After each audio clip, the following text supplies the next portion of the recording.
O frio chicoteia o rosto, como um golpe de chicote. Nas fronteiras setentrionais do Império Romano, o inverno transformava a terra em pedra, a respiração em vapor e o bronze em uma armadilha de gelo. Os guerreiros estavam com a neve até os joelhos, mas nos seus pés, sandálias abertas. E isso não é um erro, não é um acaso. É uma ordem para não usar calças. Por que, então, o império que conquistou meio mundo não permitia que seus soldados usassem uma proteção elementar contra o frio? Tácito escreveu: nem o costume bárbaro, nem a vestimenta bárbara devem tocar um romano.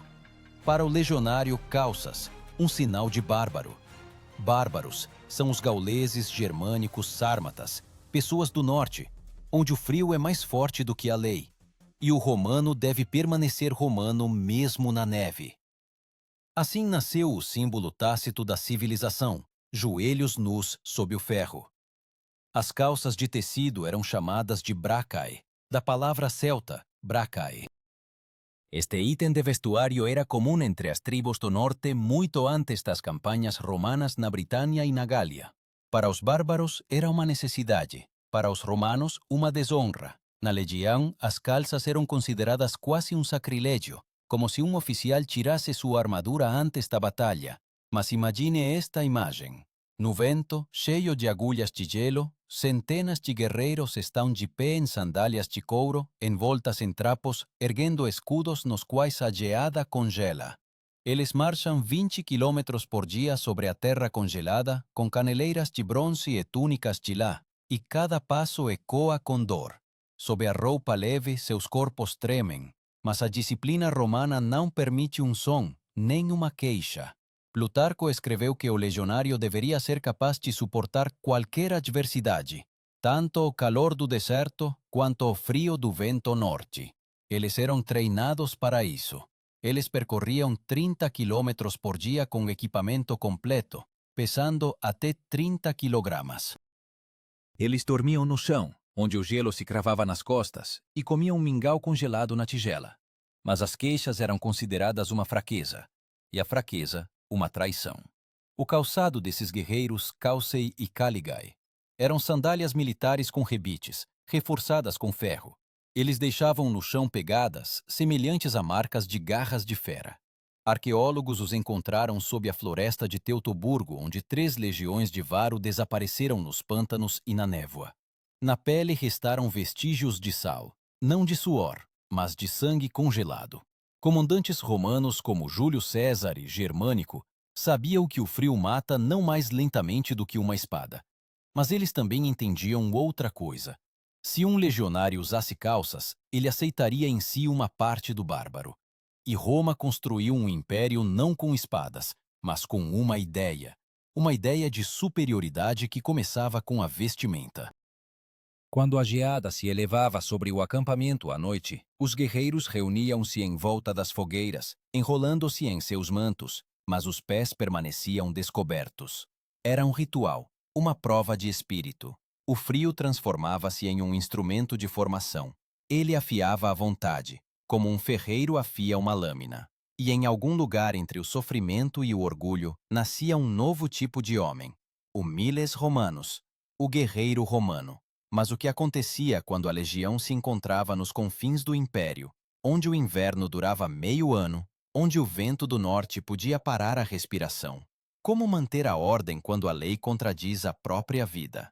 Foi lá, nos pântanos e florestas congeladas da Britânia, que começou a história da primeira desobediência. Uma história que mudaria para sempre a atitude de Roma em relação ao frio. O inverno na Britânia não começava pelo calendário, mas pela primeira brisa do vento do Mar do Norte. No final de outubro, a terra cobria-se como uma camada de geada, e as chuvas transformavam-se em flechas de gelo que perfuravam a pele até os ossos. Foi para lá, para os confins da civilização, que as legiões romanas foram enviadas sob o comando de Agrícola, o governador sobre quem Tácito escreveu: as tropas deveriam manter a fronteira contra os pictos, pessoas selvagens, endurecidas, cujos corpos eram pintados com padrões azuis e cujos pés não conheciam calçados. Agrícola exigia disciplina, Mas nem mesmo ele podia deixar de notar o sofrimento dos legionários. Suas faixas molhavam-se, congelavam, transformando-se em torniquetes de gelo. As sandálias com taxas de ferro, as caligae, congelavam-se no chão. As pessoas acordavam com os pés inchados de frio, e ainda assim continuavam a construir fortificações, a marchar, a montar acampamentos. Naqueles anos, as tropas romanas invernaram no norte da Britânia pela primeira vez, e essa experiência revelou-se um pesadelo. Achados arqueológicos do Forte de Vindolanda, perto do futuro Muro de Adriano, revelam que os soldados escreviam para casa suplicando por meias de lã, capas e até mesmo por calças.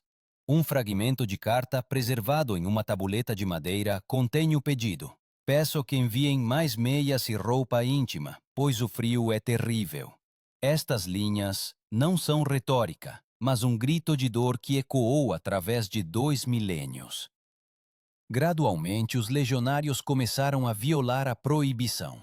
Primeiro, em segredo, eles costuravam para si bracae de lã áspera de ovelhas locais. Usavam-na sob as túnicas, escondiam-na sob longos mantos, o sagum. Este manto tornou-se um símbolo das guarnições do norte. O sagum, um tecido de lã denso preso com uma fíbula no pescoço. Ele não aquecia completamente, mas protegia do vento, e junto com as calças secretas transformava-se em um desafio à própria ideia de bravura romana. Os guerreiros, educados no ideal do austero guerreiro itálico, agora aprendiam lições com aqueles a quem chamavam de bárbaros. Não era apenas uma troca de objetos, mas um choque de visões de mundo. Na opinião do historiador Goldsworthy, foram as campanhas do norte que forçaram Roma a reconhecer pela primeira vez a fraqueza de sua tradição. Mas ninguém falava abertamente sobre isso. Afinal, admitir que o costume bárbaro salvava os legionários significava duvidar da própria base do império. Nos fortes, novos elementos de equipamento começaram a surgir. Luvas de couro, forros de pele, capuzes. Tudo isso era feito sem permissão oficial, mas com o consentimento tácito dos centuriões. O centurião, um oficial superior responsável por uma centena de guerreiros, sabia que, entre o regulamento e a morte, ele era obrigado a escolher a vida de seus homens. E se o uniforme romano ordenava congelar, ele simplesmente virava as costas. Mas nem todos aceitavam esse caminho. Entre os oficiais, havia aqueles que consideravam a brandura uma traição. Eles viam nas peles e nas calças uma ameaça, um símbolo de que a legião estava perdendo sua essência. Um desses comandantes, mencionado por Tácito, recusou-se a se cobrir com um manto durante a nevasca, desejando dar um exemplo de coragem. Encontraram-no pela manhã. Ele havia morrido congelado, mas seu rosto estava petrificado em uma careta de orgulho. Assim nascia a lenda: melhor morrer como romano do que sobreviver como bárbaro. E, no entanto, sob a camada de disciplina, a insatisfação crescia. Soldados exaustos pelo frio e pelas doenças começaram a se rebelar. Em um dos acampamentos da Britânia, uma revolta eclodiu. Os legionários exigiam uniformes quentes e o fim das campanhas de inverno. De acordo com várias fontes, Agrícola não recorreu a execuções. Ele entendia: a punição não aqueceria, e a revolta destruiria a guarnição. Então, ele cedeu a um compromisso, algo raro na tradição romana. Permitiu oficialmente o uso de ceroulas de lã durante o inverno. Assim, pela primeira vez na história do Império, o frio venceu a ideologia. Mas por esse passo cedido, Roma pagou com uma nova ameaça. Quando, alguns anos depois, as legiões retornaram ao continente, uma nova moda, a bárbara, veio com elas. Nos fóruns e anfiteatros, cidadãos de calças começaram a aparecer, e os senadores sussurravam horrorizados sobre a decadência dos costumes. O Senado chegou a considerar a possibilidade de proibir o uso de calças na própria cidade. Desde então, entre Roma e os bárbaros, travava-se não apenas uma guerra de espadas, mas também uma guerra de tecidos. Cada centímetro de lã no corpo de um soldado era um passo para que o império reconhecesse: O frio é mais forte que o orgulho, mas naquela época ninguém ainda percebia isso. Os legionários retornavam do norte, trazendo consigo não apenas troféus, mas uma nova imagem, a de um homem que já não temia violar a lei pela vida. E essa imagem logo mudaria o destino de todo o exército romano. No início do século II d.C., as legiões romanas já estavam estabelecidas nas fronteiras setentrionais da Britânia. O famoso Muro de Adriano estava sendo construído, uma muralha de 120 quilômetros de comprimento, estendendo-se de mar a mar. Não era apenas uma linha de defesa, mas um símbolo: o fim de Roma, o início do caos. Além dessa muralha, começava a Terra das Névoas, onde os invernos duravam mais de meio ano e o sol mal aparecia no horizonte. E foi lá que os legionários finalmente se confrontaram com um inimigo para o qual não estavam preparados: o frio, que não conhecia piedade. Os sofrimentos físicos dos soldados eram monstruosos. Contemporâneos escreveram que o vento do norte penetra nos ossos como uma lâmina na carne. Arqueólogos encontraram em um dos fortes da muralha restos de fogueiras, onde, em vez de lenha, queimavam óleo de armas e até cintos de couro. As sandálias, caligae, tinham que ser amarradas com cordas para não caírem dos pés inchados pela geada. Pela manhã, a neve dentro das tendas derretia, transformando-se em lama, e congelava novamente. E acima de tudo isso pairava o silêncio férreo da disciplina. Aos poucos, o inverno tornou-se o principal mestre dos legionários. Para sobreviver, eles inventaram novas formas de proteção. Uma delas, as faixas de lã que colocavam sob as sandálias. Este elemento mais tarde recebeu o nome latino de udones, o progenitor das meias modernas. Na mesma época, surgiram nos acampamentos as penulae, capas de lã densa com capuz, que lembravam os mantos dos viajantes. Eram confortáveis para o serviço de guarda nas muralhas e para atravessar pântanos.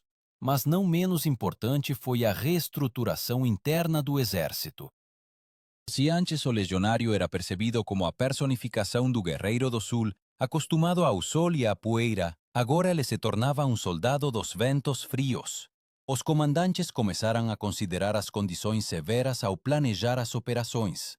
Levavam mais provisões para as campanhas, criavam reservas de combustível, construíam quartéis aquecidos. Em alguns fortes encontraram tubos de argila, primórdios de aquecimento por onde passava o ar quente dos fornos. Foi uma revolução na logística militar, forçando Roma a reconhecer: a resistência exige não apenas coragem, mas também calor. No entanto, o preço dessa adaptação revelou-se cultural. Quanto mais os legionários adotavam os costumes dos povos do norte, mais a linha entre o romano e o bárbaro se desvanecia. Tácito escreveu que os romanos se habituaram a costumes estrangeiros sem perceber como se tornavam seus prisioneiros. Nesta época, coletes de pele, calças de lã e botas, antes inadmissíveis na moda urbana, espalharam-se entre os cidadãos. O Senado resmungava, mas era impossível deter o processo. O império involuntariamente copiava aqueles que desprezava. E, no entanto, foi exatamente isso que salvou o exército. Na época do imperador Adriano e de seus sucessores, as guarnições do norte já eram oficialmente supridas com vestuário de inverno. As calças, bracae, tornaram-se parte do uniforme dos soldados, embora os oficiais ainda preferissem as túnicas. Mas o verdadeiro sinal de mudança foi o espírito. Os guerreiros deixaram de se envergonhar dos hábitos bárbaros. Eles começaram a ver no frio não um castigo, mas uma provação que os tornava mais fortes. Os centuriões agora eram ensinados não apenas a arte militar, mas também a arte da sobrevivência no inverno. Eles se certificavam de que os soldados não dormissem em terra nua, não se molhassem na chuva, secassem seus calçados perto das fogueiras. Nas guarnições da Britânia, surgiram artesãos especializados em artigos de pele e até mesmo comerciantes de tribos bárbaras, que traziam peles e lã em troca de vinho e metal. Assim, passo a passo, o império tornava-se dependente das terras do norte, de seu clima, seus recursos, seu povo. Os historiadores divergem sobre quando exatamente ocorreu a virada final. Alguns acreditam que, após a morte de Adriano, a proibição das calças praticamente desapareceu. Outros supõem que o orgulho romano resistiu por muito tempo, mas o fato é que nenhuma campanha no norte após o século II ocorreu sem roupas quentes. A cultura do corpo se deu lugar à cultura da sobrevivência. No entanto, junto com isso, outra coisa penetrou no exército: o espírito dos bárbaros. Os soldados, criados no frio, já não sentiam uma conexão especial com Roma. Seu sangue se misturava com a população local. Seus hábitos diferiam dos sulistas. Eles se tornaram novos romanos, não por nascimento, mas por juramento. E quando, 2 séculos depois, o império começar a ruir, serão essas legiões do norte que desempenharão um papel decisivo, algumas para defendê-lo, outras para derrubá-lo. Mas, por enquanto, isso estava longe de acontecer. Naquela época, na era de Adriano, o frio ainda era um inimigo, e não um símbolo do fim. Os legionários estavam nas muralhas, olhando para as planícies nebulosas onde as tribos bárbaras desapareciam, e sabiam. Eles sobreviveram ao que nem mesmo os deuses do Olimpo teriam suportado. E, no entanto, em algum lugar profundo, em cada um deles vivia o pensamento: se Roma conseguiu se aquecer com peles bárbaras, então um dia poderá se aquecer também com uma alma bárbara. Passou um século. O império expandiu-se, mas o frio retornou, desta vez do leste e do norte, onde os godos e os francos pairavam sobre as fronteiras. Roma já não era a mesma. Os cidadãos urbanos usavam mantos de lã, os funcionários calças, e os velhos senadores resmungavam que todos se vestiam como pastores. Mas nas fronteiras, nos pântanos do Reno e nas montanhas da Panônia, a guerra com o inverno não terminou.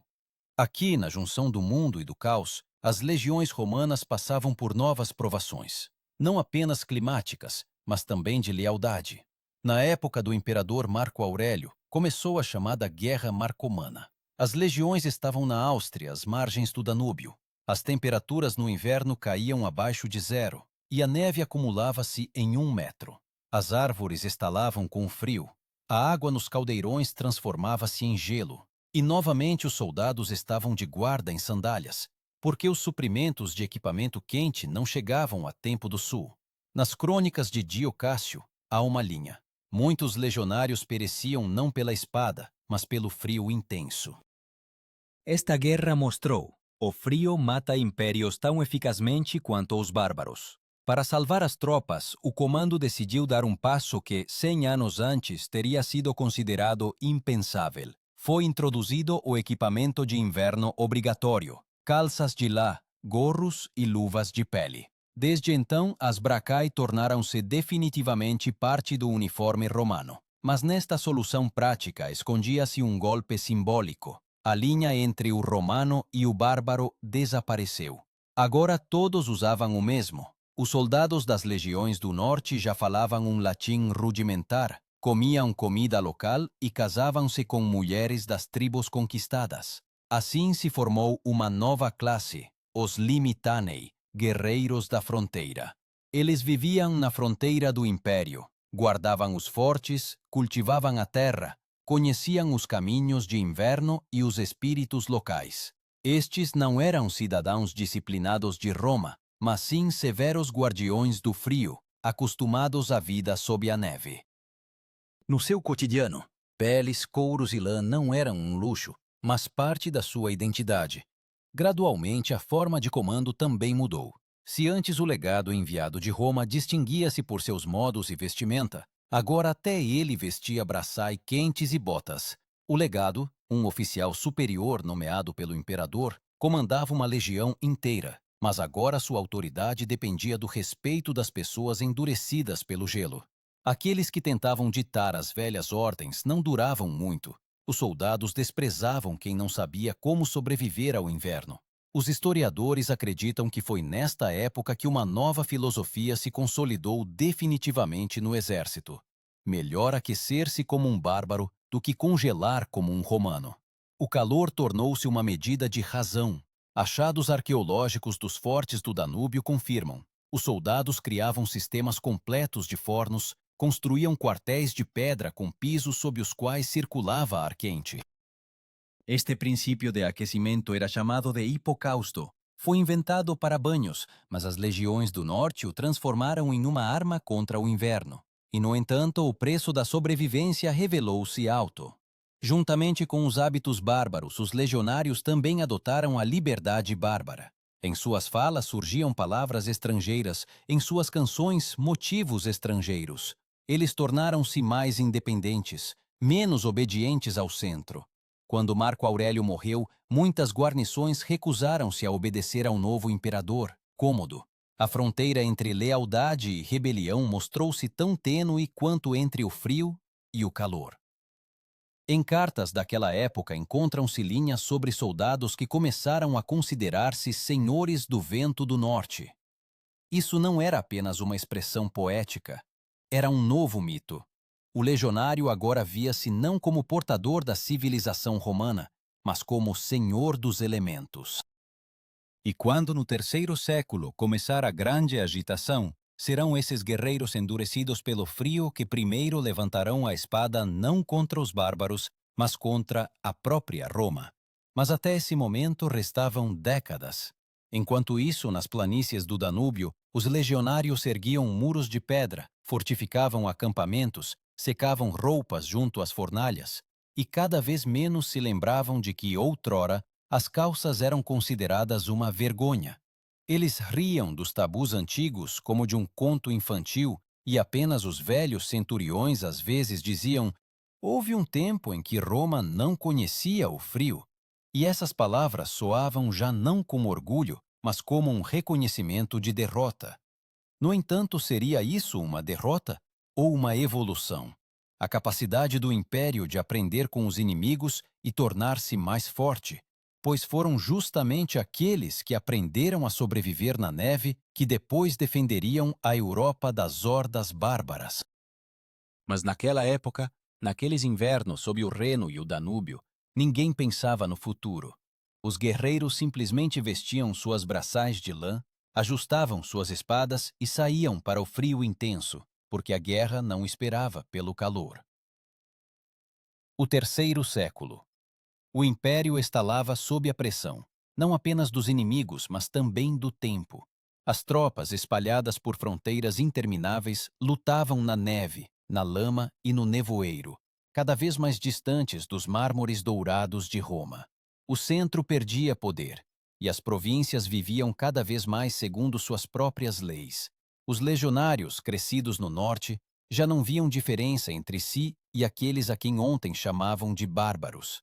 Eles falavam o mesmo dialeto, comiam da mesma tigela, usavam as mesmas calças. As calças, braçai, outrora consideradas um símbolo de selvageria, tornaram-se um símbolo de pertença a um novo e setentrional império romano. Nas terras fronteiriças, os acampamentos romanos transformavam-se em fortalezas. Muros de pedra, fosso com água, casernas com fornos de argila, hipocaustos. Em cada um desses fortes, no inverno, ardiam centenas de lareiras. O fogo tornou-se o coração da guarnição, sua respiração. Onde outrora se erguiam tendas de couro, agora se elevavam edifícios de pedra com chaminés. Arqueólogos encontraram nesses locais lenha carbonizada, restos de cobertores de lã, até mesmo capuzes de pele, vestígios de uma era em que o frio já não assustava Roma. Mas esse novo conforto tinha um lado negativo.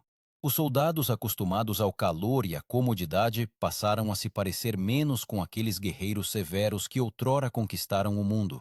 Historiadores como Keegan notaram: a disciplina enfraqueceu e a bravura militar cedeu lugar ao hábito de sobrevivência.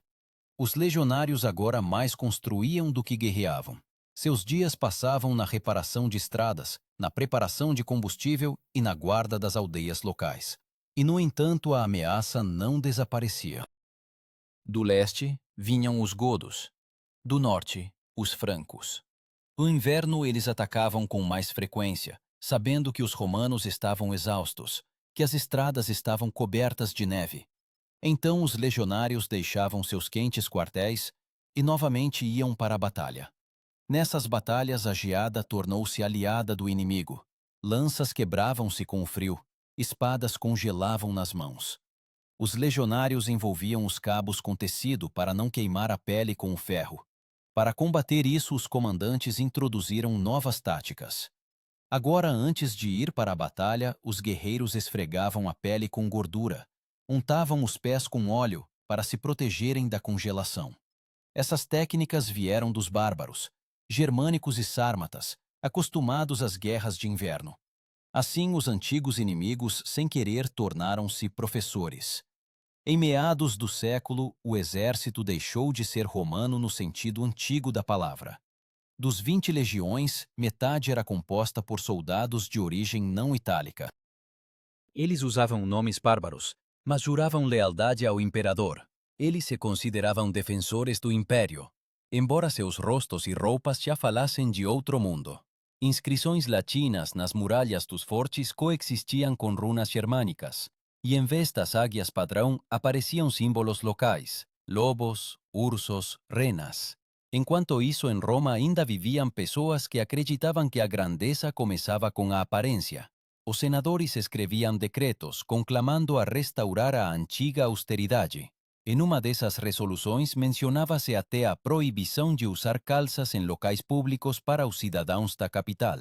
Mas essas palavras soavam vazias. Ninguém mais estava disposto a lutar contra o vento por causa da moda. A força do império agora residia não no mármore, mas na lã e no aço. Segundo o testemunho dos contemporâneos, quando o imperador Diocleciano realizou a reforma do exército, ele não apenas mudou a estrutura, mas também reconheceu: o clima também é um inimigo. Desde então, o equipamento de inverno tornou-se um item obrigatório de suprimento. As legiões eram abastecidas com peles, mantos de lã, gorros e calças. A antiga distinção entre bárbaro e romano desapareceu completamente. Restaram apenas guerreiros. Mas juntamente com a vitória prática sobre o frio veio um cansaço interno. As pessoas, acostumadas a viver em um inverno constante, tornaram-se mais relutantes em ir para a batalha. O império sobrevivia, mas perdia o fôlego. Os velhos ideais, honra, dever, dignidade, recuavam perante o simples instinto. Aquecer-se, sobreviver, viver até a primavera. Quando as noites geladas chegavam, os soldados reuniam-se em volta do fogo, aquecendo as mãos sobre as brasas, e contavam lendas. Nessas histórias, Roma já não era o centro do mundo. Tornou-se uma luz distante, visível através da neve e do nevoeiro. E em algum lugar, entre as luzes do acampamento, surgia um sentimento de que tudo estava a mudar, que o império que criara o ideal de força através do sofrimento agora precisava de proteção contra os seus próprios ideais. Mas à frente aguardava um novo inverno, o mais cruel de todos. Aquele que não traria neves, mas traria os bárbaros aos portões de Roma. E aqueles que outrora juraram não usar calças, agora defenderiam o império, ombro a ombro com aqueles que as inventaram. O século IV. O império estava cansado. No norte, além do Reno, nasciam novos reinos, e no sul, em Roma, os senadores discutiam sobre impostos e estrelas. O frio agora não era um inimigo, mas um pano de fundo habitual, como a pobreza ou a morte. Os legionários na fronteira já não se lembravam de que Roma outrora não conhecia o inverno. Eles conheciam apenas o serviço, os fornos e a neve. Nesses fortes do norte surgiram crianças, filhos e filhas de soldados, nascidos sob o uivo das nevascas. Suas mães não eram romanas, mas mulheres das tribos locais. Assim, o império dissolvia-se em suas periferias, como ferro no fogo. Deles cresceu uma geração para quem Roma não era um lugar, mas uma palavra nas canções. Eles usavam espadas romanas, mas cantavam baladas bárbaras. Nessa época, as crônicas militares já não distinguiam romanos de aliados godos. O sistema de federados, bárbaros mercenários que juraram lealdade ao imperador tornou-se a norma. Godos, alanos, francos agora estavam ombro a ombro com veteranos romanos. E nessa mistura desapareceu aquela antiga altivez que outrora não permitia a um romano usar calças. O imperador Constantino, ele próprio nascido nas províncias frias, compreendia. O mundo havia mudado. Ele transferiu a capital para Constantinopla, para onde o mar não congela. Mas no ocidente, na velha Roma, já se sentia o hálito do fim. O vento do norte trouxe não apenas o frio, mas também novos povos. Quando os godos atravessaram o Danúbio, muitos romanos os encontraram não como inimigos, mas como vizinhos. Algumas guarnições simplesmente abriram os portões, não por medo, mas por cansaço. Esses soldados, endurecidos pelos invernos, não viam sentido em defender um império que há muito os havia esquecido. Assim, o frio que começou outrora como uma força natural tornou-se um fator histórico. Ele não apenas matava, ele transformava Roma em algo novo. Em um mundo onde as calças deixaram de ser uma barbárie e os bárbaros, estrangeiros. Quando os cronistas tardios escreveram sobre a queda do império, raramente se lembravam do frio intenso. Mas em cada pedra rachada do aqueduto, em cada forte queimado no Danúbio, vivia a memória daqueles invernos, quando Roma pela primeira vez compreendeu. Sobreviver significa mudar.